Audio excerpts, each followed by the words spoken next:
Yun, mga tropa, mayroon na naman tayong napansin na video. May napanood tayong video sa TikTok or ano ba yun, Reels, yan, sa Facebook. So, yung napanood natin na video, mga tropa, ay tungkol sa isang motorsiklo at isang sasakyan na nagkasalubong. Mga tropa, itong senaryo, maya papakita ko sa inyo yung video na sinasabi ko. Double solid lane, nag-counterflow yung motorsiklo. So, dahil siguro medyo traffic sa kanilang linya, nag-counterflow siya. Ngayon, nagkaroon siya ng katapat. Mayroong four wheel na sumalubong sa kanya. Alright? Double solid lane ha. Double solid lane, yan. Yellow. Okay? Bawal talagang counterflow dyan. Motorsiklo ka man o ano ka dyan, bawal talaga. Ang nangyari, nang sinalubong siya ng four wheel, hindi talaga siya pinagbigyan. So, assuming na maluwag sa linya niya ng four wheel, maluwag dito sa dinadaanan ng four wheel, ay talagang sinalubong siya ng four wheel para hindi siya pagbigyan. O dahil bigyan siya ng atensyon na bawal yung ginawa niya doon sa pag-counterflow niya sa double solid lane. Yan. So ito mga tropa, take note sa ating mga nagmumotorsiklo. Ako motorsiklo din ang gamit ko. Nagmumotorsiklo din ako. Alam natin na bawal ang double solid lane mag-counterflow. Alright? Alam natin yan. Kasi nagkaroon tayo ng lisensya, na-exam natin yan, napag-aralan natin yan sa LTO, ng kanilang rules bago ka makakapagkuha ng lisensya. Hindi naman sa pagmamarunong, pero yan ang katotohanan. Nandyan sa LTO, bago ka kumuha ng lisensya, ay i-exam mo yan, mga bagay na yan. Okay, para hindi tayo matawag na kamote riders. Kasi ang sinasabi doon ng four wheel, kamote riders. So masakit para sa akin kasi isa rin akong motorista, isa rin akong nagmumotorsiklo or gumagamit ng motorsiklo. Araw-araw yan. At araw-araw kong nakikita din talaga sa mga nagmumotorsiklo na talagang pasaway, hindi gumagamit ng tama sa kalsada. Nandito na naman tayo kasi dati mga video ko, mga ganito, mga pinapakita ko, no? So may napansin na naman akong video na kailangan kong mag-opinion.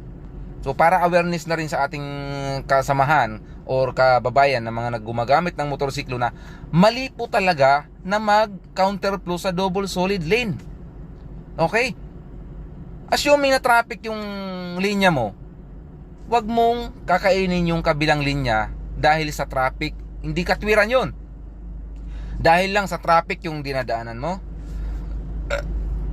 dahil lang sa traffic sa dinadaanan mo, magka-counterflow ka, double solid lane, bawal na bawal yan. Tapos, yung nagkaroon ka ng katapat, ikaw pa yung galit. Ikaw pa yung galit doon sa tao na humarap sa'yo, na talagang hindi ka pinagbigyan. Ikaw pa yung galit. Parang ikaw pa yung humahamon sa kanya na talagang parang pinaglalaban mo na tama ka. At may sinisinyas ka na parang maluwag doon sa kanan. Bakit ayaw mong magkanan? Ayaw mo akong pagbigyan. Tropa, kung makarating man to sa yung video na to, makita mo yung itsura mo dito, maling-mali ka. Maling-mali ka sa ginawa mo dahil double solid lane counterflow ka. Hindi tama yung ginawa mo.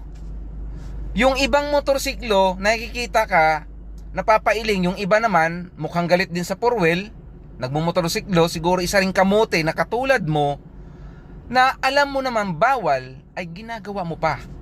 Ganyan yung mindset ng Pinoy. Well, hindi naman lahat, pero ganyan ang karamihan talaga. Sa nakikita ko, dahil araw-araw akong nagmumotorsiklo, nakikita ko yan. So, mga tropa, tanong ko lang sa'yo, comment nyo nga, saan ka ba nakakita ng double solid lane na pwede mong i-counterflow? O sinong gumagawa nito? Sasabihin ko na sa inyo, kahit saan kayo makarating, maling-mali po yan. Nasa batas po natin yan ng LTO. So wala akong knowledge sa LTO, Pero alam ko na bawal yan. Yung mga ganyan double solid lane, i-counterflow. Okay? Wala kang katwiran kahit na sabihin mo, ay traffic ako dito eh. Motor lang naman ako, pwede na akong sumingit yan. Mali pa rin yan, brother. Okay, nakuha mo? Kasi, kaya masama yung tingin sa atin ng mga naka-four wheel, ng mga mayayaman, no? Dahil lang sa isang gumawa, excuse me, ng mga kamalian, nasa mid tuloy ako, ng mga kamalian ng ating mga kasamahan na nagmumotorsiklo, ay kasalanan na ng lahat. Parang ang tingin nila sa atin parang katiting. Parang ganito na. Kasi dahil sa ginagawa ninyo, nadadamay yung lahat. Alright? Gusto niyo yung mga pagbabago ng ating bansa? Makipagtulungan tayo. Gamitin natin ng maayos ang kalsada. Respetuhin natin yung kapwa natin.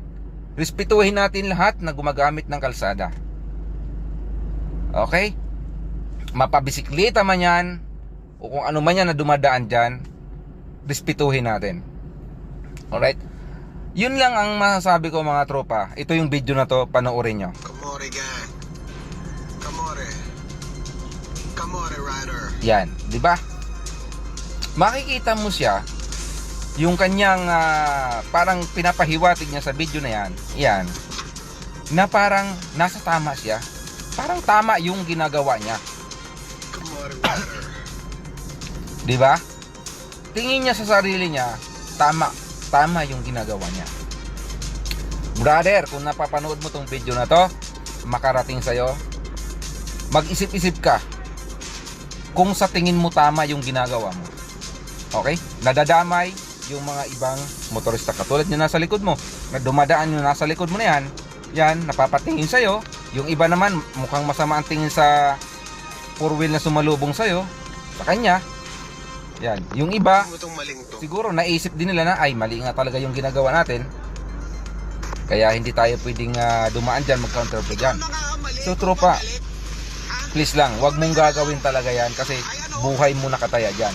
Paano na lang kung mayroong rumaragas ang sakyan, hindi ka napansin, bigla kang lumabas doon sa counterflow lane na yon, na double solid lane, bigla kang lumabas, may rumaragas ang sasakyan, nahagip ka, sinong may kasalanan? Diba yung mga naka four wheel? Dahil nabangga ka dahil sa katangahan mo, diba? Na-aksidente ka dahil sa katangahan mo, nandamay ka pa ng ibang tao, makukulong yung nakabangga sa'yo. Di mo ba naintindihan yon? Di mo ba naisip yon? Makukulong yung nakabangga sa'yo, ha? Dahil sa kamalian mo. Okay? Kung hindi ka kamote rider, hindi ka madidisgrasya, wala kang madadamay na tao. Kung makarating to sa yung video na to, sana mag-isip-isip ka kung sa tingin mo na tama yung ginagawa mo. Sabihin na natin nagmamadali ka, hindi pa rin katwiran yun, brother. Hindi pa rin katwiran yun na sabihin mo nagmamadali ka. Hindi, dahil batas ay batas. Ganyan sa Pilipinas. So dapat sundin natin yung batas, hindi yung batas ang sumunod sa atin. Okay? Sana makuha ng lahat ng mga motorcycle rider. Sana makuha ng lahat yan,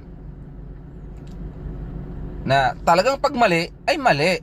Huwag mong ipilit yung sarili mo na tama ka, dahil kitang-kita sa video na binibidyohan ka ng isang naka four wheel na mali ka. So in short, dapat gumamit ka ng tama sa kalsada, gamitin mo ng tama yung batas trapiko, hindi ka mapaaway.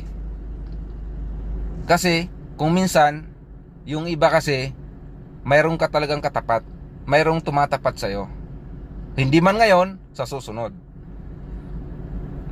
Okay? So yun lang mga tropa, dapat lagi tayong mag-iingat sa ating pagmamaneho, lalo na motorsiklo.